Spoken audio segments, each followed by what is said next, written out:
Today I have the pleasure of introducing another friend.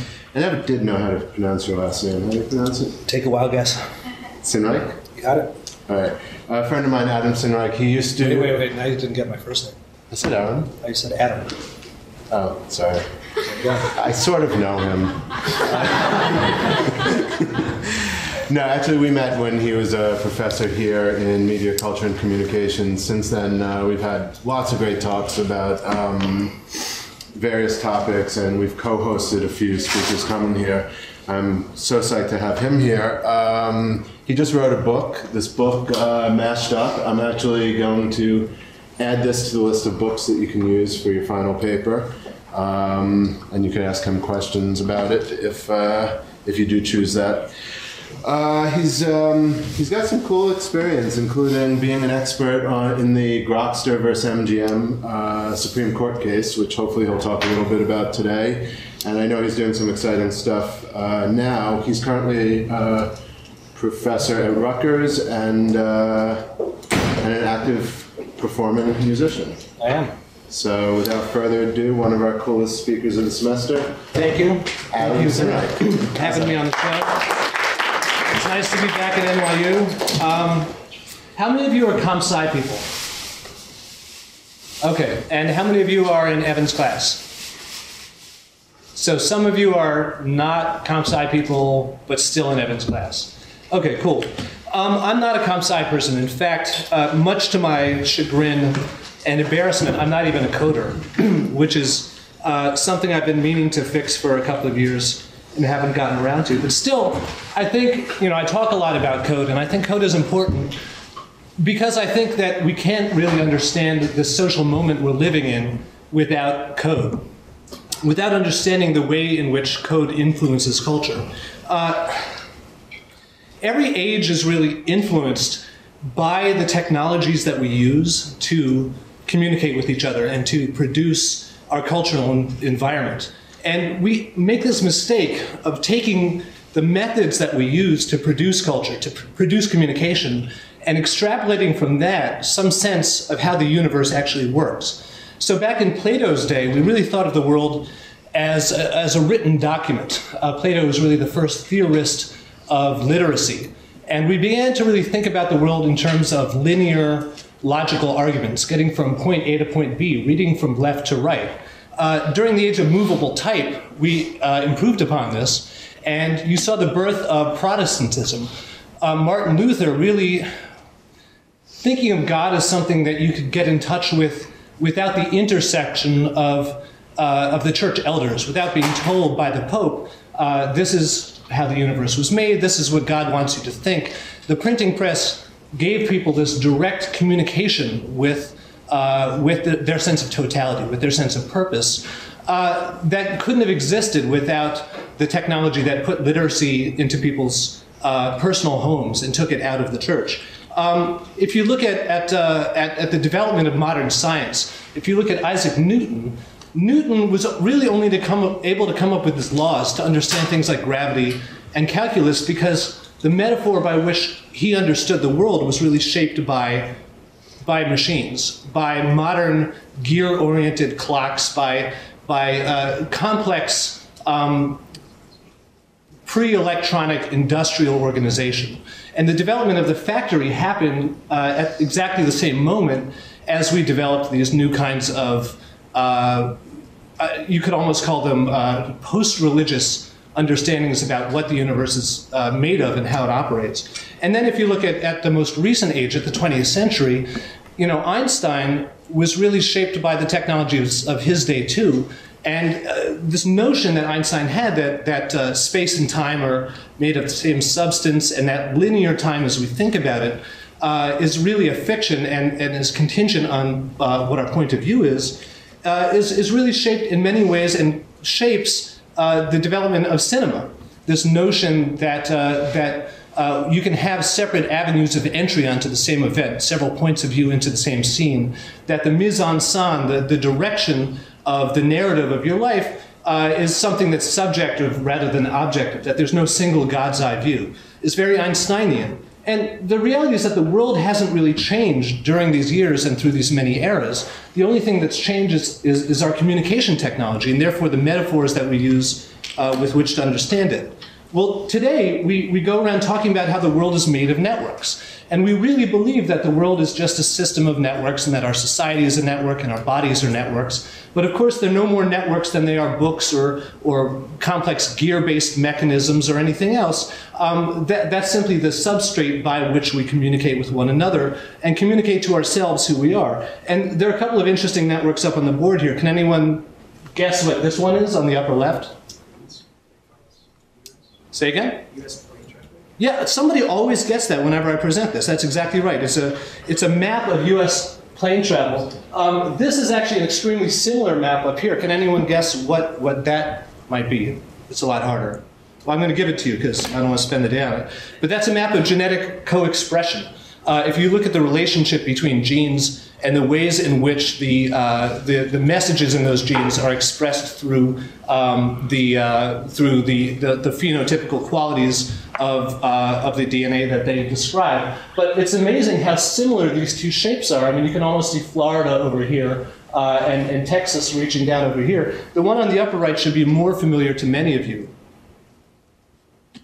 It's the internet. It's a shape of the structure of the nodes on the internet. And obviously the denser edges are in the middle, and the outliers, the websites that have maybe 5 links going in and 10 links going out, are on the periphery.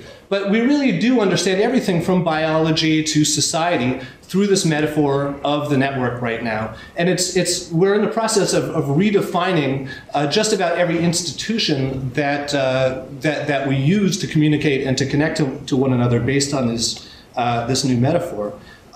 This is not just an academic point. If you think about it, in a very short span of time, during the lifetimes of everybody in this room, we have come to redefine our identities in terms of our relationships to networks. There's not a single person in this room who has never signed up for and used and participated in one of these network services. Probably half of you are on Facebook and or Twitter right this very moment. And those of you who aren't are thinking in terms of 140-bit missives to describe the experience that we're sharing at the moment. And the collective quality of belonging to all these networks, there's this new metaphor that's begun to come to the fore, which is the cloud.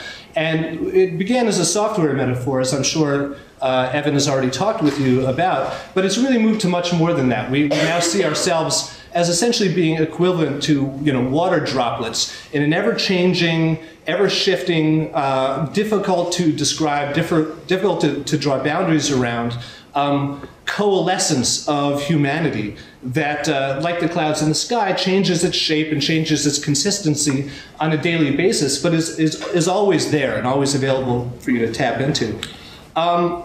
What I study, primarily in my academic work, is what I call configurable culture, which is when we take this cloud, when we take this new networked platform by which we not only communicate and organize our institutions, but understand who we are and understand what our relationships to one another are. We have developed all these amazing new forms of cultural expression that, like those networks that I was just talking about, didn't exist 10 years ago, 15 years ago. There was no such thing as a mashup in the 1990s. There was no such thing as, there's some of my favorite examples here. On the upper left, I don't know if anybody remembers the infamous hot coffee mod from Grand Theft Auto. Somebody remodded the mod so that you could have sex with Mario 64 instead of CJ's girlfriend. This is one of probably my favorite song of 2010, and if I were going to put together a list of what I thought were some of the most important cultural moments, I would say the Bed Intruder song by the Gregory Brothers was right up there. He's climbing in your window, he's snatching your people up. Hide your wife and hide your husbands because they were raping everybody up in here. Yeah, so, which I could literally, and I think next fall I'm going to teach a class on music where I'm going to spend an entire week on the Bed Intruder song. But what I like about this image is that it's actually a hybrid between two memes, for lack of a better term, two elements of configurable culture. There's the Bed Intruder song translated into lolcats language. And it's really funny. And this is, it's not just an American phenomenon. This is, does anybody in this class recognize this image? This is the grass mud horse. It's one of the most dominant internet memes in Igao, which is Chinese mashup culture. And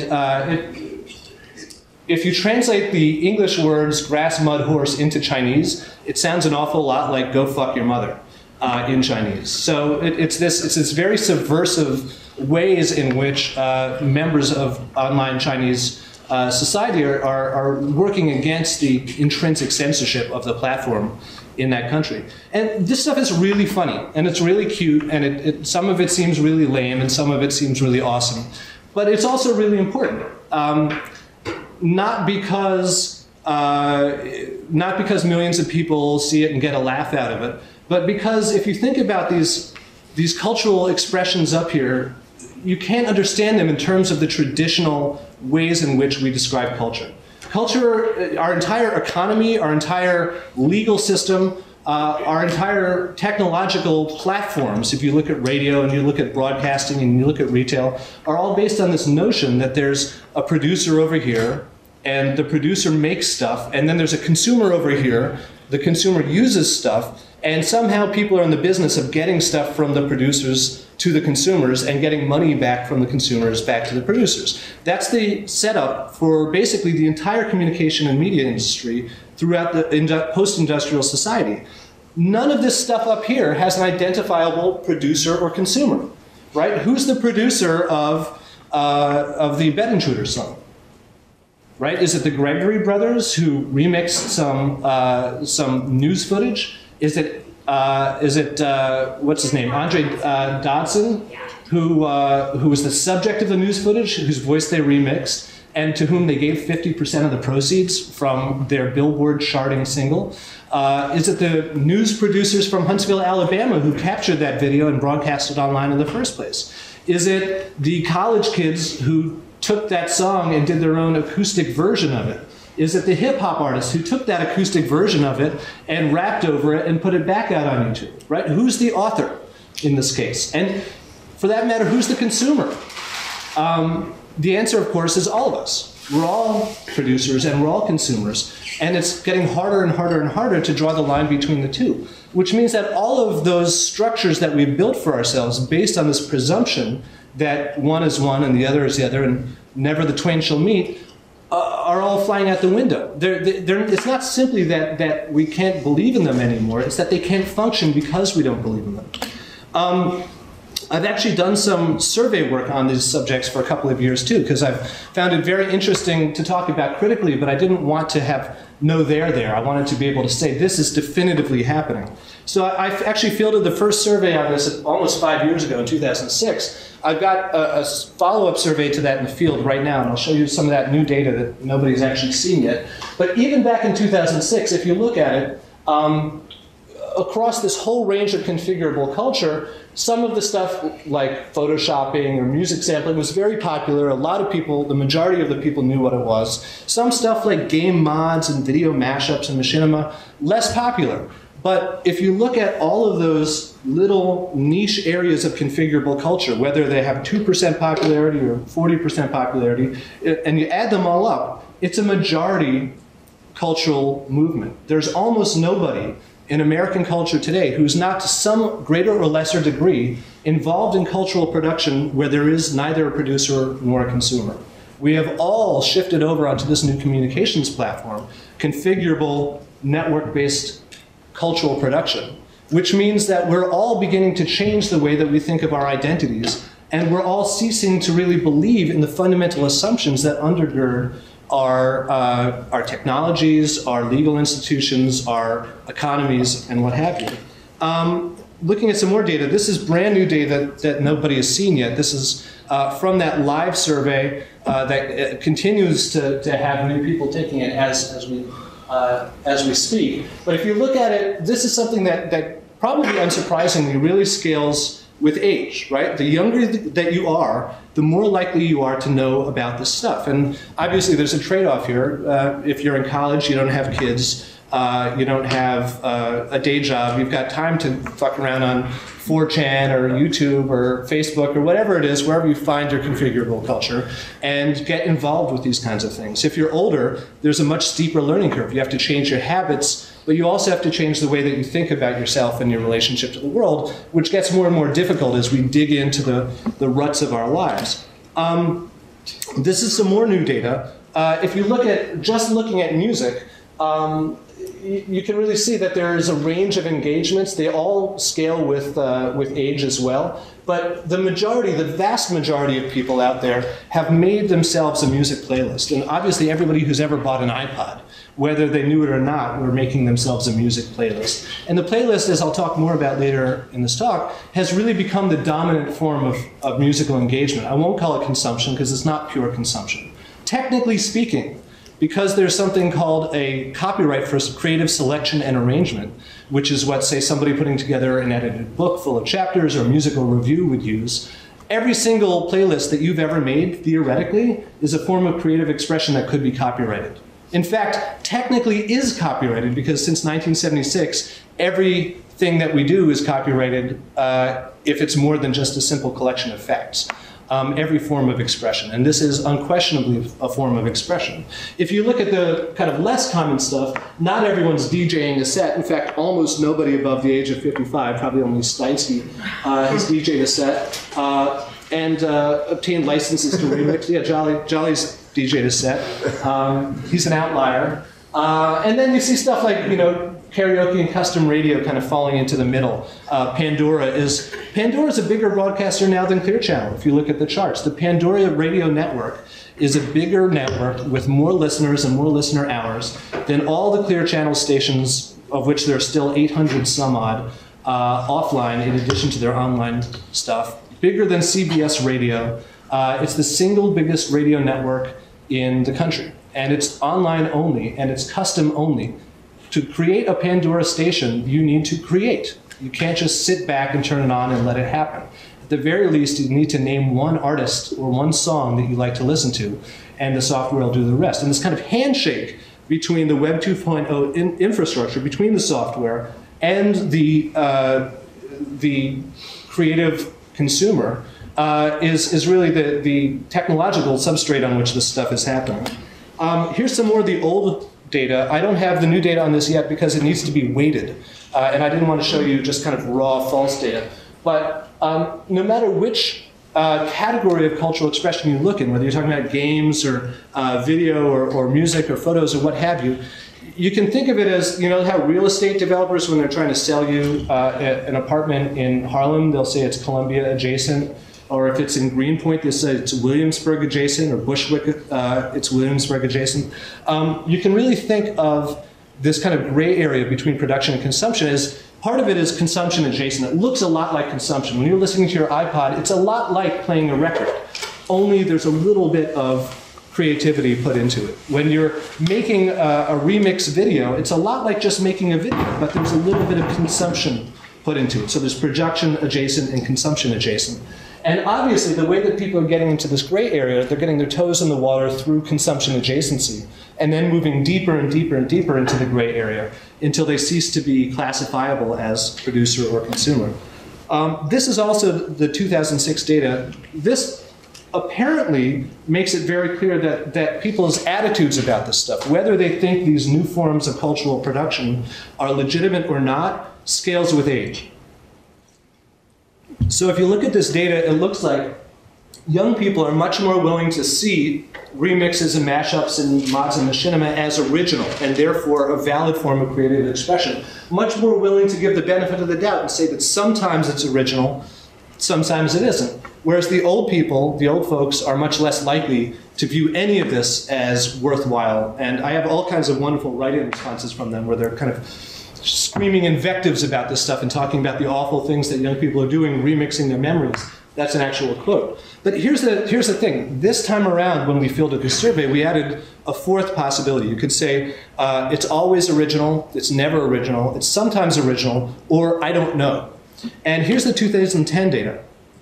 And what you see is all of a sudden, the responses of the young people, the not so young people, and the downright ancient people are much, much more similar in numbers. The only difference is that the old people are much more likely to say, I don't know. No answer. I don't really know because I don't understand what's happening. So if you look at it, all of that no that you see in the 2006 data is because we didn't give them the option to say, I don't know. So you can really think about all of the no that we're hearing in our culture right now, not so much as a kind of vitriolic rejection of configurable culture, but just as a collective statement of we don't understand what's happening, we're afraid of it, therefore we want it to stop. And it's very clear here's another cut of the 2010 data. If you take age out of it and you just say, have you ever heard of this stuff? Have you heard of mashups? Have you heard of anime music videos? Have you heard of machinima? Look how similar the data is for people who say that they've heard of each of these things. And let me remind you, these are different groups of people. There's some people who live and breathe anime music videos but never do machinima, right? And vice versa. These are separate configurable subcultures. They all have exactly the same breakdown between yes, I think it's legitimate, no, I think it's not legitimate, and sometimes it is and sometimes it isn't. But when you look at the people who said none of the above, I've never heard of any of this stuff, all of a sudden it looks a lot more like the old people looked in that previous slide, right? So maybe it has nothing to do with age. Maybe it's not that the young people are clued in and the old people are resistant to change. Maybe it's just that the old people haven't figured out what these cultural behaviors are yet, and they're afraid of it, and given the opportunity to say no, they'll say no. But given the opportunity to say, I don't know, they'll be honest about it.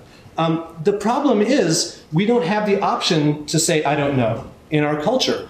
We have a yes or a no culture. Our laws, our copyright laws don't have an I don't know option in them. It is either yes, you're allowed to do this, or no, you're not allowed to do that. It's binary. And given that binary, all that gray area turns into red. It all turns into no. And really, every institutional facet of our culture is still linear. This is a standard corporate org chart. I've spent a lot of my professional background as a corporate tool. I can tell you that this stuff, it's religion. You want to be as close to that orange box as possible. If you can sit on the boss's lap every day until people start sitting on your laps, you're in like Flynn. And if you're hustled off to the satellite office in Hoboken, you should start looking for a new job. It's purely linear. Obviously, this echoes Fordist modes of production. Not every factory still looks like this, but the logic of industrial organization is still very much the assembly line. Materials are collected from the poor countries over in the Africa and the South America. They're shipped to the plants in South Korea where people assemble this stuff. Then the ad wizards on Madison Avenue put a brand on it, and it gets shipped out to the retailers. It's a very linear kind of process that scales to the economic and political infrastructures on a global scale. Even if you look at our own chain of command, this is the military chain of command in the US, beginning with the president and going down to senior army instructors the next. There's a linear chart, right? There's, if you lose the person at the head, you know exactly who comes next. And if you ever watched the reboot of Battlestar Galactica from 2003, and there must be some geeks in the room, yes? Remember, the reason that the president is the president is because she's like 43rd in the chain of command, but everyone else has been nuked. So all of a sudden, she's the president. And all of this is really echoed, and not just echoed, but exists because of this, right? This is what's called the value chain if you go to B school.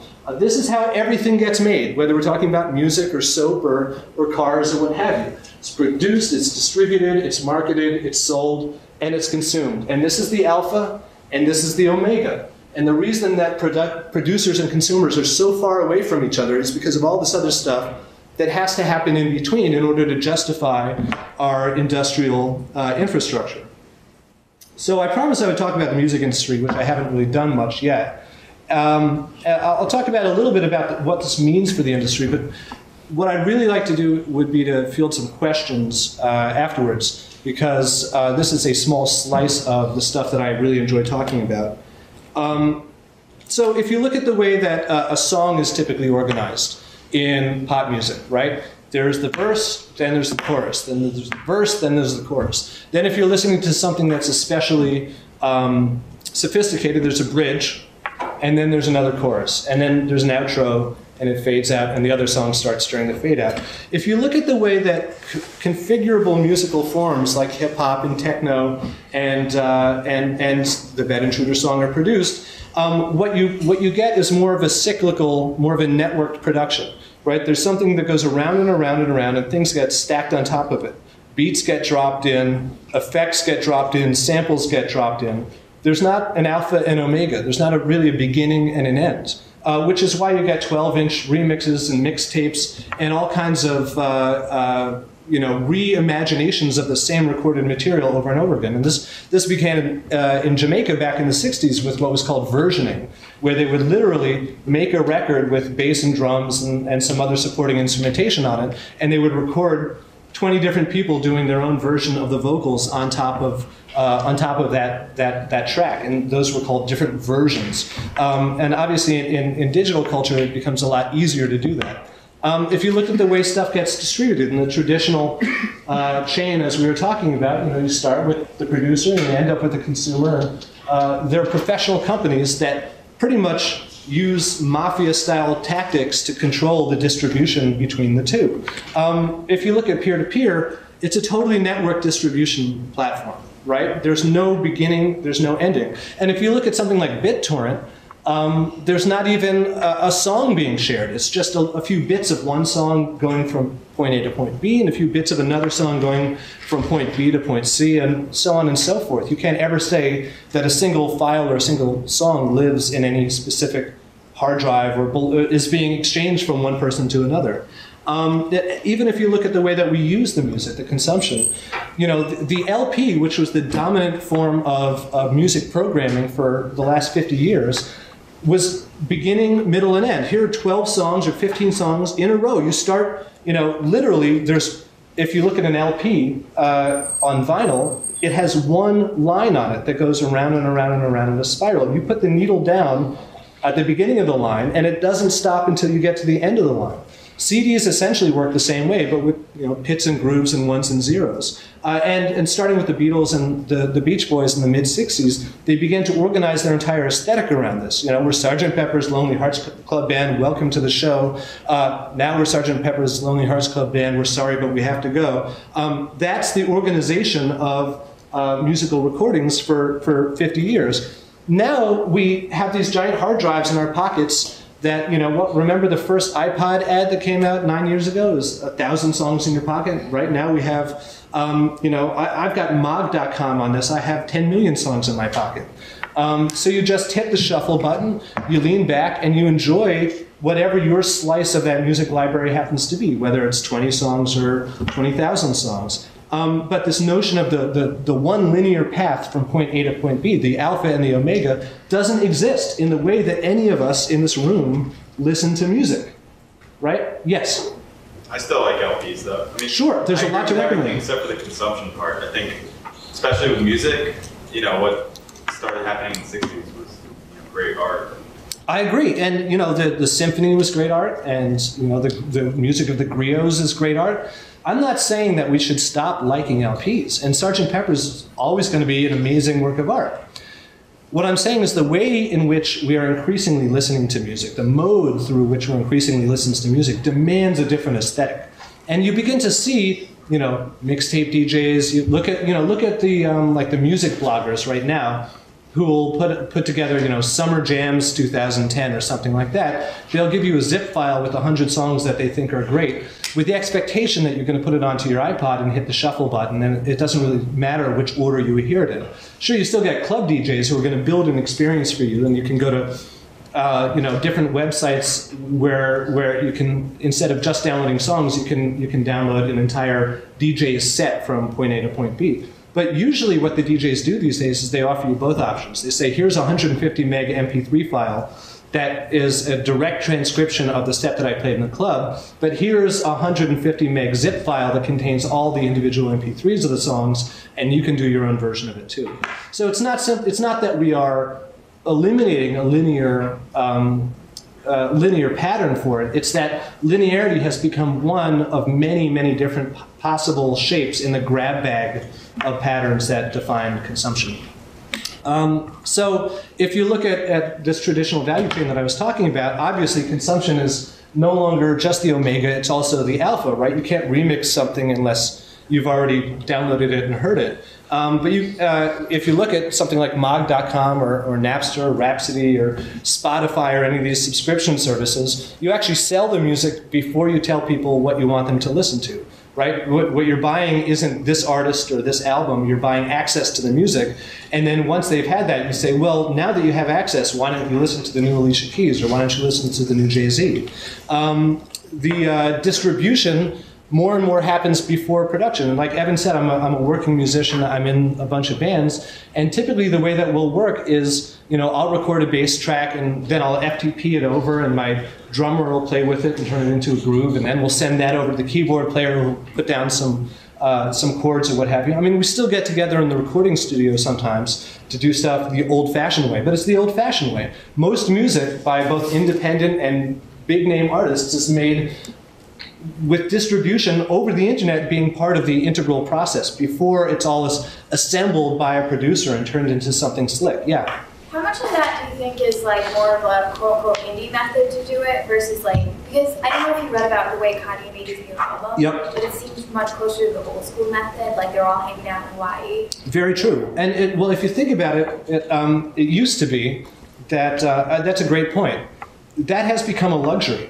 Right? It's bands, it's like Kanye West, it's U2, it's the big name bands who can afford to fly everybody from their places all over the world to one place to spend a couple of weeks just laying down tracks who can make music the old-fashioned way. Most bands, including most major label acts who don't, contrary to popular belief, don't actually have a lot of money, assemble their music over the internet and then fly it over to a producer in a third location. I mean, Mark Ronson doesn't go and work, hand in glove with Amy Winehouse or whomever. Sometimes he does, but generally he doesn't. The engineers capture the sound, and then they ferry it over via FTP to the producers who put it together. Yeah, John. Isn't it that entertainment machines were like an anomaly that all through history people have played music to each other, and now we're just going back to that? Well, that's a great question. That begs a larger question, right? So there are these people who believe in what's called the new orality. I don't know whether you guys have ever read any of that stuff. It's less comp sci, more cultural studies. But there's this notion that before Plato, remember I began by talking about Plato and how he kind of redefined how human beings see themselves because literacy was this new technology. Before Plato, we had this long period of human history, let's say 10,000 years of civilization and 100,000 years of anatomical humanness, in which there was no communication technology other than the sound of our voices, right? Maybe we had drums, but it didn't go much further than that. It was percussing sound waves in air using our bodies. That's how things were communicated from one person to another, and dance, and things that were very corporeal. And that period of time is what linguists and social theorists call orality. And the argument is that our minds work differently when we're literate than when we're oral. Not simply because we can communicate different things or we can communicate over further distances, but because the organization of logic, the way in which we decide what's true and what isn't true, is again rooted in the metaphor of how we're connected to each other, which is related to the technologies that we use to communicate. So in orality, there is a different definition of what makes something true. There's a different way of getting from evidence to outcome than there is in literate society or in audiovisual society. And people, since Marshall McLuhan in the 1960s, have been arguing that first television and cinema and now the internet are producing a kind of new orality that is in many ways much more like what came before the advent of writing than anything since we had a literate culture. I would argue that what we're actually moving to is a third phase altogether that has some of the aspects of orality, but also is very literate in many ways. There are people in my field who talk about media literacy, about people either having or lacking the skills to encode and decode information through the language of icons and file structures and remixes and mashups and all the kinds of ways in which we interpret meaning that we take for granted. They're learned, right? These are just as much a system of encoding as A, B, and C, and X, Y, and Z. So what I would say is not so much that we're returning to some kind of halcyon pre-industrial musical culture, but that we are developing a kind of a third phase of musical culture that relies in some ways on the lessons learned from orality, and in some ways the lessons learned from literacy and industrialization. But it's going to look very different than both. It's something that's global, it's not local. It's something that's instantaneous and electronic and archivable.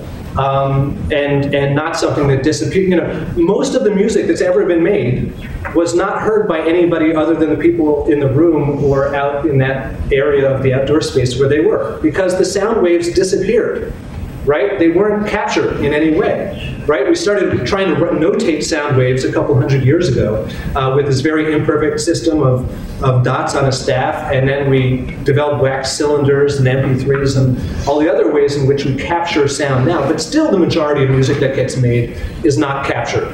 We're working on that. I was just at the Wired shop down the block the other day, and there's this technology there where you can videotape yourself singing in the shower and then tweet it to your friends. You know, the number of people who would want to see me singing in the shower is down in the negative number range, but it's interesting that, you know, it's like we're trying to square the circle. We're trying to capture more and more of these little private elements of our lives, and you know, it's like we have this collective graphomania, this desire to turn everything into something permanent, to stave off existential angst or something like that. You know, but the reality is that you know, this new musical culture is something that's permanent. Once recorded, information no longer gets lost. It might cease to be easily findable. It might cease to be understandable. But, you know, like Jolly and I have a mutual friend who passed away recently, and he was able to say to me, you know, I really loved her performance of this song. She's a musician. I really loved her performance of this song on such and such a date, such and such a club. And even though he was there and I was there, instead of relying on my memory, he was able to send me a URL where he had photos and recordings of that actual gig 10 years ago. Right? I mean, we were both there, we both remember it, but our memories are augmented by the fact that, you know, this information didn't die, it didn't disappear when it was over. It was no longer, you know, fixed to that specific temporal coordinate. It will exist for perpetuity as long as any information exists. That recording of that particular show that our friend sang in will exist. And that is a major epistemological shift from orality. So that's much more like literacy, where once you've written a book, that book can always be dug up again, unless it's like one of those scrolls at the Library of Alexandria that burned to the ground. But you know, we still have the reason we know about Plato and Socrates and you know, Confucius and all of the ancient sages is because their words were written down. Homer, their words were written down, and they were copied and translated and transcribed and transported and aggregated in libraries. And amazingly, during this like very, you know, pre-digital world of parchment and paper and other things that can be burnt and disintegrated, that information endured. Now, the endurability of the information we're producing now, the tweets that you guys are tweeting, those tweets are never going to die. They're around forever. They're part of the permanent cultural human archive, right? When they dig up our frozen charred remains in 4 million years, and they learn to make sense of our audiovisual digital media, your tweets will be searchable for them, and the anthropologists of, you know, Neptune 2023 AD are going to, you know, analyze what you said. And they're not even going to need to, because we've already got the information processing that's analyzing them as we speak. You know, why do you think Google and Bing are in a race to catalog and capture the real-time web? They want to make sense of exactly what you're tweeting now and serve it up to advertisers and build a virtual model of you that they can throw things at and see what sticks.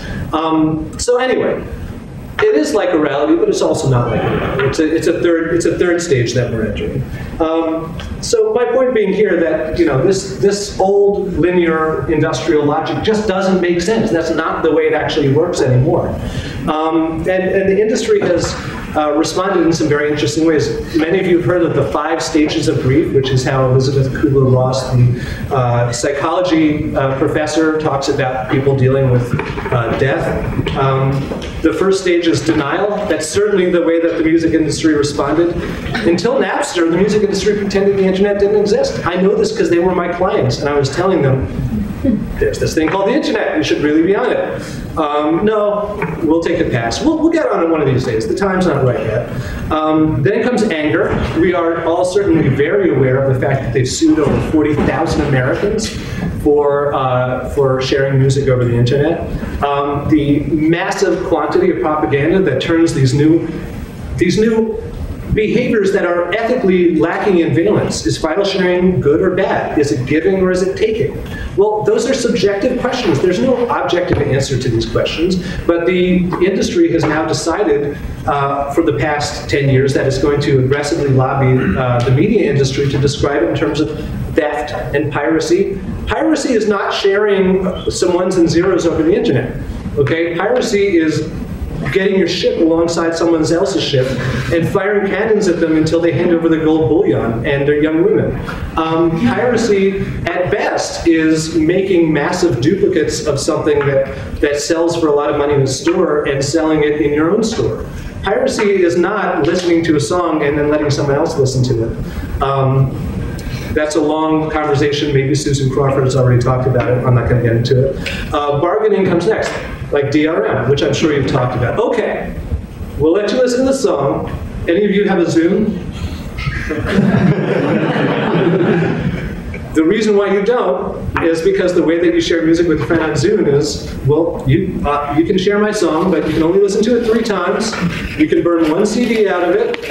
You can share it with left-handed people, but not right-handed people, on alternate Tuesdays, but not on even-numbered months, right? And then, going out and acquiring everybody. And it's not just the labels that have acquired tons of companies, but Apple acquired Lala and Google acquired Simplified. Why don't we have a cloud music service now that's available on a massive scale? Because they got bargained out of existence for a moment.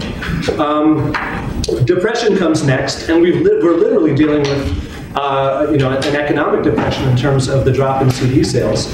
And then finally is acceptance, and we're beginning to see inklings of acceptance in the industry. People making music available in exchange for advertising, payment, e-labels that set themselves up really only for the purpose of putting out music over the internet and not bothering with the traditional value chain. The labels very begrudgingly agreeing to drop DRM, starting only 2007. The major labels started to sell digital music without DRM. That's 8 years after Napster. That's the difference between you guys being in 3rd grade and being in college. I mean, it's a pretty long wait to figure out that essential piece of information. But mostly, they haven't really accepted it yet. And they're still fighting tooth and nail, using every means at their disposal to prevent the future from happening, to prevent the present from happening, to make sure that the processes stay linear and that the argumentation stays linear, and that networked configurable culture can find no purchase in the institutional and economic foundations of our society. Which leads us to a bunch of opposites. You know that saying, today's opposite day, like when you tease someone in like 3rd grade and you'd be like, I really like you, but today's opposite day. So we're dealing with a lot of opposites now. One of them, as I was talking a bit about, is this notion that there's an opposite relationship between artists and audience, right? That was always a fiction. As Jolly pointed out, for most of human history, there was no difference between an artist and an audience member, and music and every form of creation was really integrated into our daily lives in a way that those of us who live in this society can hardly appreciate. And configurable music does re-gray that line and make that difference much harder to point out. And it's all of these behaviors. It's not just mashups, but it's the playlists and it's the music blogs and it's Guitar Hero. I mean, are you producing music or are you consuming music when you play Guitar Hero? Well, it's in the eye of the beholder, right? You're not really doing either. You're doing something different. It's a third way.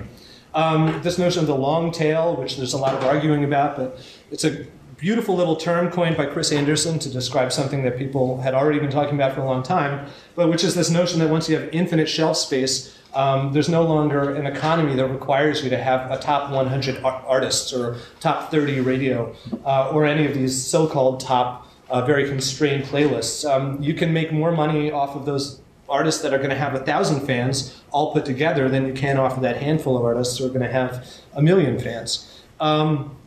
And collective production, right? I mean, something like the Bed Intruder song.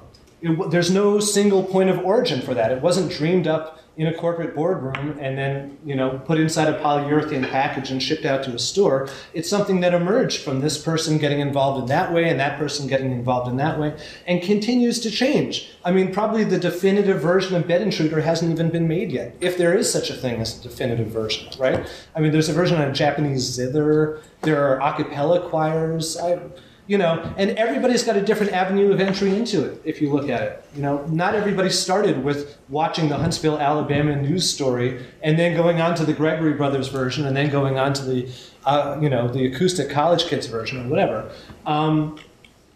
So what we really need from a legal standpoint is new categories that recognize that it's no longer a binary, linear, hierarchical world, that there are different modes of participation that deserve different levels of control, different levels of acknowledgement, which is also one of the functions of copyright. It's not just about saying who gets to do what, but it's also about having your name and reputation attached to the product. And we're beginning to see that with Creative Commons, and Lessig has argued for a right to remix. But Creative Commons is like squaring the circle, right? It's like saying, okay, we'll give you copyright and we'll just try to add a few more steps along the way. The problem is the gray area is going to expand faster than Congress can add new steps. So far, they haven't added even one new step. But let's say that Congress adopted Creative Commons tomorrow and turned it into the new copyright law. That would still not be enough to give people the scope of freedoms to contribute legally and in the sunshine on the scale and with the range of ways in which people are currently contributing. To say nothing of the way it's going to work in 10 years or 50 years or 100 years. The new opposite, another opposite is this notion that the product is now the brand, right? You no longer, it used to be that a band would make its money from selling an album, or actually the label would make its money from selling the album. If the band was lucky, they'd get some of it. And the band would go on tour to promote the album and play all their new material so that people would feel comfortable hearing it and would want to buy the song so that they could hear it later. Now, that switched. The recorded music has actually become the marketing for the performances. And why is that? Well, the human being, the experience of being in a room with me, this human being, is not the same as downloading me, right? You can't, the people who are going to watch, all 5 of the people who are going to watch this webcast are not going to have the same experience of this talk that I'm giving that you're going to have. They're not going to be able to ask me questions. They're not going to be able to point out interesting things about the history of our culture in a real time. And so, sorry? Not yet. Not yet. And really, and until we solve, the quantum gravity and develop time travel, not really ever. Telepresence. It's the next thing. Telepresence. You can be somewhere else. Yeah, but can you be someone else? Right? Can someone 2 years from now ask me a question about this that I would now answer? Let's try it. Let's give 10 seconds for someone from the future to ask me a question. It's not going to happen. It'll be a comment on the YouTube. Yeah, it will be. Absolutely. There will be an ongoing discussion. This will be part of, this is already a tiny atom in a huge conversation that's taking place on a global scale. That will continue to take place after we're all dead. But anyway, you can't download a human being. You can't experience the quality of what Anthony Braxton calls itness, of being in a specific time and place with someone else. There's no way to experience that through technological mediation at this point, which means that has become the one irreproducible asset that can be monetized. And everything else becomes marketing for that. The recordings become marketing for that. The merchandise becomes marketing for that. And you can see this now. The problem is that in the old days, if you wanted to get across to consumers, as an artist, you had to either get your music into their record stores or you had to get your music onto their radio stations. And there were a handful of gatekeepers who do that. I'll get to you in a second. But now it's easy to get anywhere you want to in the world. I mean, my music from my penny ante indie New York band has been heard by like hundreds of thousands of people in every corner of the globe just because I put it up on a couple of websites. But what I need, if I wanted to make a living at it, would be somebody to be my hype man, to tell, in each of these locales, instead of like 10 people listening to my music, I'd have 1,000 people listening to my music, or 1 million people listening to my music. It's the hype that I need the help with, not the distribution. Yeah, you had a... I guess I'm just thinking, when you just referred right now to like the itness of being there, and just before when we were talking about music production and how, like Kanye West can have the luxury of getting together and producing music like the old way.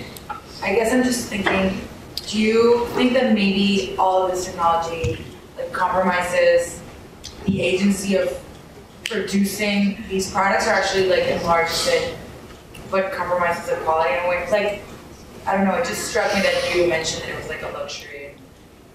Well, look, I'll say this, and this is a very big discussion that we're not going to solve in this room. My opinion is that our aesthetics evolve in order to justify the economic and institutional environments in which they arise. So during, let's call it the linear phase, modernity, industrialization, we developed all of these aesthetics that require a distance between the artist and the audience, that require a large aggregation of capital in order to enact them, right? There's a reason we went from the individual real musician to the massive orchestra during industrialization, and it had something to do with not only the fact that massive orchestras sound beautiful together, but also to do with the fact that you need a large aggregation of capital and a highly educated music appreciation base in order for that music to work, right? So the music demanded industrial organization in order to justify its own aesthetic.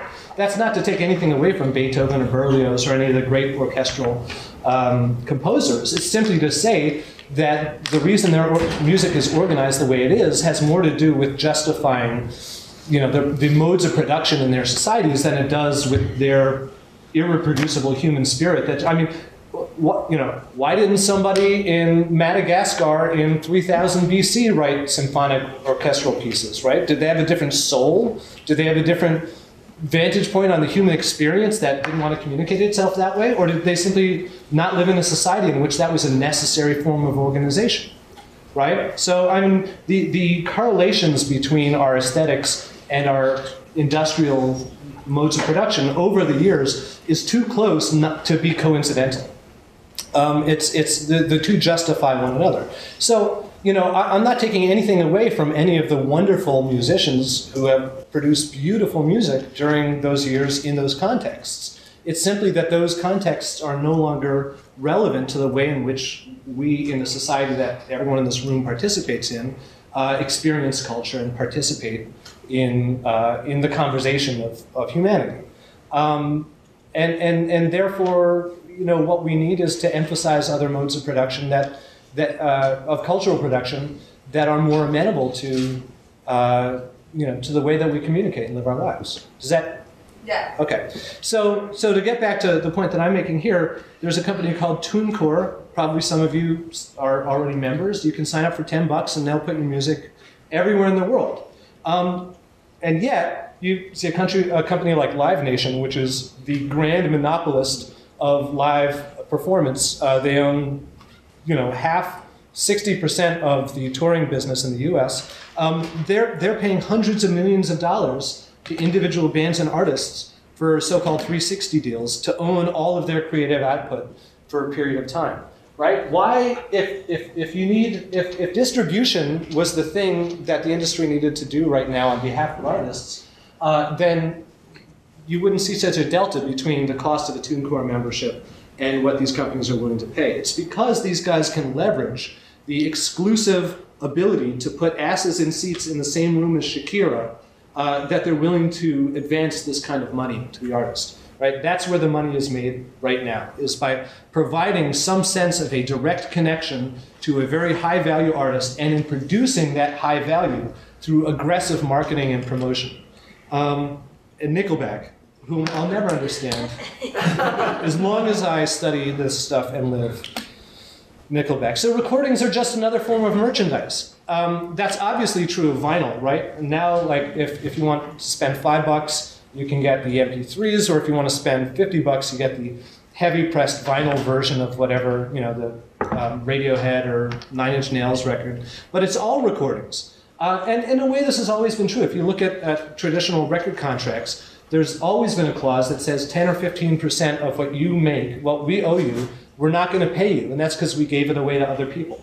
So, and the reason we gave it away was to promote you. So we're giving away your recordings to promote your recordings. That's record label logic that's existed as long as there have been record labels. Now, of course, you can view 100% of your recordings as free goods to promote not your recordings, but to promote the ways in which you are turned into dollars, which is through leveraging your brand and your in-person persona. Prince is a great example of this. You know, he parted ways with Universal, and he released his last LP as a free giveaway with 3 million copies of the Mail on Sunday in England. Yeah. And then said the internet is dead. And then said the internet. He says he's a very interesting guy. He said the internet is dead, but he wouldn't have a career without the internet, and this wouldn't have worked without the internet. So he gave away for free 3 million copies of his album. If you got Ziggy, you also got the new, you know, Prince album. It just came with the Sunday paper. It was the crossword puzzle, the word jumble, the new Prince album, and then he played a twice extended, sold out course of dates, not on tour, but just at one club in London, and made $22 million, which is more than he'd made from all of his major label recordings put together during the entire 30-year span of his career. Made more in that 3 weeks. Why? Well, he gave away the music because it was just a form of promotion for that experience of being with him in that room. And if any of you have ever seen Prince do his thing live in a room, you'll appreciate why that's the case. The guy's a really dynamic performer. He knows how to turn people on. I mean, I'm not the biggest fan of his recorded work, but I would never miss the opportunity to hear him play live. And 9 Inch Nails, another great example, right? So they're for Ghosts 1 to 4, which is their second to last album, Trent Reznor gave away the music for free online, and he put it out on a Creative Commons and said, you know, it's freely available for you to redistribute. Nobody should have any difficulty hearing any of this music anytime they want to on any platform. It's there in the cloud. Just take it, download it, do what you want. And then he made these limited edition versions. And you know, this one, there were a couple of $300 limited edition sets that had special stuff with the heavy vinyl pressings and DVDs and stuff like that. And they were $300 a piece. And he sold them out in 3 days. He made $750,000 just off of 300 box sets that he sold directly over his own website with no record label again. Made all the money himself. You know, Radiohead did the same thing with the Name Your Own Price for In Rainbows. They made more money from that than they made from all their major label royalties put together. And that's verified by their publisher, by Warner Chappell Music, right? So the role of record labels is becoming very, very questionable in terms of fulfilling those traditional functions of getting the music to the people. What they really still can do, though, is promotion, right? 9 Inch Nails and Prince, they benefit from the fact that they were major label artists for years. Nobody in this room is going to be able to pull off the same thing, right? If I gave away 3 million copies of my new album, I would not sell out, you know, Wembley Arena for 3 weeks straight, unless it was a really good album. And then, you know, so you see vinyl sales skyrocketing also, which, you know, nobody listens to vinyl. Why is vinyl skyrocketing? Because everybody wants to see themselves as a DJ and have an awesome crate full of vinyl to show their friends. You know, I've got 2 turntables in my little home studio. I never turn them on. I never use them. Once in a while, I'll have a house party and I'll throw in some vinyl and then people will dance and it'll skip and I'll be like, fuck this, I'm going to put on my iPod. right? But in reality, the reason vinyl is skyrocketing is because it's just another form of merchandise. It's like getting a T-shirt. It's like getting a poster. You get the vinyl, but it doesn't really matter. It's just bits. It's just atoms. Another opposite from opposite day is this notion that the more, it's like what Princess Leia says in episode 4, A New Hope, when she says, the more you tighten your grip, Admiral Tarkin, the more the rebellion will slip through your fingers. And that's, I'm paraphrasing. I don't really actually know the quote verbatim. So anyway, the reality is that the more that the labels try to control, the more chaotic things get. And that's because they're driving everybody scattering in a million different directions. Criminalizing file sharing it's literally pathological. It's insane. Right? There are hundreds of millions of people participating in file sharing networks every day, right? And as soon as they shut one down, look at what happened to LimeWire, right? They shut down LimeWire. The court insisted that LimeWire not only take the software offline, but reverse engineer the software remotely, killing people's copies of it so that it wouldn't work anymore. So within 8 minutes, hackers had figured out that the way around this was to revert to an earlier version of LimeWire, which they put out on their own websites. They called it the Pirate Edition, and it was back up and running. And then the RIAA went to the courts and complained again and said, they're not obeying the terms. LimeWire did everything they could, which was nothing. They can't do anything about it. And yet it's criminal, and we're all criminals. And there's a great legal scholar named Boyle, who actually it wasn't Boyle, it was Turanian. A guy named Turanian, who wrote an article talking about, if you actually incurred the legal penalties for every violation of copyright that you commit, it would be something like $22 billion a day, just for a normal day. Because, for instance, somebody has a copyright on an email they sent you. You forward the email to someone else. You violated their copyright. There's $150,000 in statutory damages. I'm not joking. This is American law. Right? You forward an email, you are technically on the line for $150,000 in statutory damages. The thing is, if you're the author of the email that got forwarded, you're not going to sue them for $150,000. The RIAA is, right? That's the difference. And we see these ridiculous laws like the DMCA, which I'm sure you've already talked about. COICA, which the Senate just introduced. Have you guys talked about COICA yet? So you know how it works in China, right? Which is that they have what's called the Great Firewall of China, and the government basically has a blacklist of websites and says that if you log on to an ISP in China and you type in this website, you're not going to find it because they're going to sever the link between DNS and the server, right? You'll never be able to get access to that IP address. The Senate just introduced a bill in this session. The Democratic and Liberal Senate just introduced a bill in this session called COICA that would give the US government exactly that power. It would give the Department of Justice unilateral, non-checked, non-balanced, without judicial approval, power to censor entire domains from the American internet public simply because they're suspected of having copyright infringing material somewhere on that domain. How many domains are there that don't have some copyright infringed material on them? I can't think of one I've ever visited. So basically what it does is it gives the US government and whoever happens to be Attorney General at that moment in time unchecked power to censor the internet on behalf of the American people with no oversight, no transparency. The only way you'd find out you're blacklisted is by looking for the website and not finding it, and looking online at discussion forums and finding out if people in Switzerland or Nigeria can see it. Anyway, very scary stuff. ACTA, which is maybe something that you've begun to read about recently, it's been negotiated, a treaty that's been negotiated in secrecy by the American government and dozens of other governments for the last few years that would basically, depending on which version of it you see, would give the US government power to kick people off the internet for life because they were accused of infringing copyright, which is actually the law in France right now. It's called the Hadopi law, Hadopi. 3 strikes and you're out. If you are accused of infringing copyright 3 times, you can't use the internet anymore. I'm not joking. That's the law in France. That ACTA would require that all the some versions of ACTA would require that all the signatories, including the U.S., adopt the same law. I don't need to tell you why DRM is bad. I've already told you 40,000 Americans were sued.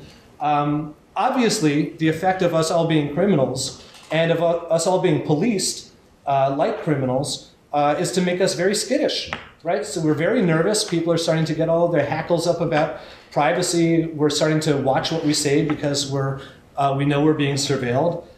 It's very, very scary. And the more control that's put on this in the name of intellectual property, the more our society is going to turn into a society of subterfuge, of gray markets and black markets, of people speaking in code. You know, basically the way that people behaved during Soviet Russia. Right? There was a whole network called the Samizdat network in Soviet Russia where people would pass tapes of rock and roll and other subversive stuff to each other. And we're beginning to see this. Look at the mixtape network that defines modern hip hop, right? All of that takes place out of the recording industry doesn't technically know it's happening, even though they're pouring lots of money into it for promotional purposes. But all that music gets traded at barbershops and in the parking lots of clubs and the strip clubs and stuff like that. So how much time do I have? Like none, right? 5 minutes. All right, so really briefly, the good news for the industry, if they're interested, is there's actually more ways to make money now than ever. All of this stuff pretty much didn't exist before all this free promotion and distribution was accessible to people. It's not just the business to consumer stuff like the subscriptions that I was talking about, right? There's tons of business to business revenue that the record labels and the artists that they purport to represent are able to rake in now that didn't exist before. Using advertising instead of money for music, licensing at the ISP level, asking hardware manufacturers to share some of their booty with them, which Zune does, licensing to TV shows and video games, not just Rock Band, but Madden, football, and what have you. Terrestrial radio in the US doesn't pay royalties to record labels. If you hear Pink on Z-Hot 50.100 FM, Pink doesn't get any money. Just whoever wrote her song gets the money. But if you hear Pink on Pandora, or if you hear Pink on Sirius XM satellite radio, then Pink gets money. That's because of the DMCA. And of course, the 360 deal stuff. So now record labels are signing up artists so that no matter what the artist, how the artist makes money, if they endorse a brand of cereal or sneakers or whatever else, the record label's going to get a piece of it. So, if you look at the drop in revenues from CDs, it's been pretty significant, and that's the bad news story that they're always talking about. And there are many reasons, I think you'll know what some of them are, why that's the case. But vinyl, as I mentioned, has been doing really well. Okay, that doesn't really fill the gap. But if you look at digital music, it's now nearing a $10 billion industry. If you look at performance, right, which is the use of the music on TV shows and movies and video games, $1.7 billion industry. MP3 players are a $24 billion industry. Okay, record labels mostly don't get a piece of that, except for Zune and stuff like that. But that's money that people are spending for music. Live events, it was a pretty healthy industry a decade ago, but it's pretty much tripled in that time, right? And with 360 deals, given the fact, especially Live Nation is the new record label, they're raking all that money in. Music video games alone are a $5 billion industry now. It didn't exist 5 years ago, right? So, and they're not going to last forever. I kind of think they're a flash in the pan. But something like that will be around. There's always going to be a new way to exploit music to create new products that didn't exist before. And the rights holders, as long as there's copyright, the rights holders are going to participate. Now, of course, what's happening right now is that the artists are suing the record labels because the record labels aren't paying them the kinds of royalties that they say they should be getting for this stuff. See, under a traditional record label deal, an artist should get 50% of all licensing, whereas they only get 12 or 13 or 14% of retail. Technically speaking, most of this stuff is licensing, but they're paying it to the extent that they are paying it, they're paying it as though it's retail. And actually, Eminem, if any of you are fans like Professor Korth, Eminem sued his record label and is currently on the winning side of that process. It's gone into appeal a couple times, but is on the winning side of that process to get his 50%. And if he ends up really winning it, then that's going to really change the landscape for recording artists. So I'd say the final opposite, before you all go, is destruction is creation. There's a great economist named Schumpeter who argued 50 years ago that things don't change nice and peacefully and easily. They change through what he called creative destruction. You've got to tear something down to build something new, right? If you want to if you want to build a beautiful new condo, you have to tear down that hideous old brownstone. Well, that's not a great example, but you take my point. So I would say that's, there's lots of creation going on in this destruction, and I look forward to seeing what happens next. So thank you all very much. And do we have time for one question? I'll go for one. Okay. Tim Wu's book, The Master Switch, he talks about the cycle. Everything starts off being one-to-one, and then it all eventually gets vertically integrated. And do you think that's going to happen with the internet in this? It really depends on the outcome of legislation like COICA. I think in the long run, no. And the reason Hope is alive. Sorry? Hope is alive. I think hope is alive, because I think that the technology is changing faster than regulation can change, which was never the case before. So I think it's very, very likely that the forces of decentralization and free culture. But he says that it's the network effect and megalomaniacs who put things together that causes that to happen. Yeah, he's right. He uses a very psychological explanatory mechanism. I agree with his historical analysis. But I don't agree that we can necessarily apply it to the future. That's certainly what Hollywood and the federal government are trying to do right now, is to turn the internet into a giant cable system and to oligopolize it the way that everything has always been oligopolized in American media. But I think that, look, just this week, one of the Pirate Bay co-founders announced that he's going to take down ICANN by building a peer-to-peer DNS system, right? Yeah, but it's not going to work. Well, I'm not the engineer, so I don't know whether it's going to work or not. But let me tell you that as long as ideas like that are alive and kicking, I think it's very likely that that regulation is something that can be avoided to a tremendous degree. But what it really takes is the will of all of us to continue to participate in a horizontal and free global digital culture. So thank you all very much. You've got a great professor. Thank you so much for inviting me.